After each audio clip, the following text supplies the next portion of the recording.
when I need motivation. My one solution is my queen, 'cause she's very strong. Asteburu honetan, Oriako limusin taldeko juvenilek udazkeneko kriteriumen hartu zuten parte. Kriterium hau 3 lasterketez osatua dago. Lehenengo lasterketa Oñatin izan zen 88 kilometroz eta 3 mendatez osaturikoa. 112 parte hartzaileetatik 52 txirrindularik bakarrik amaitu zuten. Tolosako lehena helmugaratzen Luis Mari Garikano izan zen 10. postuan eta tarteko helmugetako garaile modura gainera.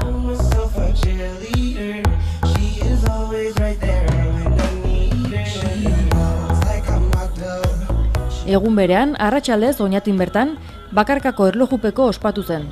10 kilometroko ibilbide bat osatu behar zuten, eta 14 minutu eta 56 segunduko denbora osatuz, Luis Mari Garikanok podiumera igotzea lortu zuen, lortutako 3. postuaren ondoren.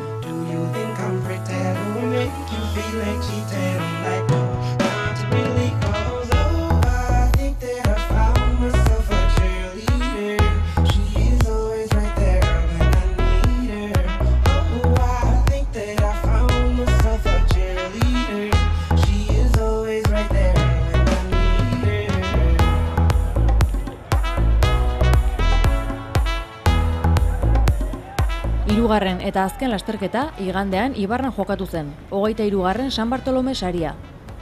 75 kilometroko ibilbidea zen. Ibarratik irten, Lizartzara joan, Tolosatik igaro eta berriro Ibarrara, alegia, Amezketa, Legorreta eta lasterketa amaitzeko, Altzo eta Leburuko mendateak, irterarako puntura itzuli eta bertan lasterketa amaitzeko. Azken lasterketa honetan, Oriako limusin taldeko gazteak lehenengo postuetan sailkatu ez ziren arren, gogor borrokatu zuten ihesaldietan parte hartuz. Guztira, kriteriuma amaitzea lortu zuten txirrendulariak 35 besterik ez ziren izan.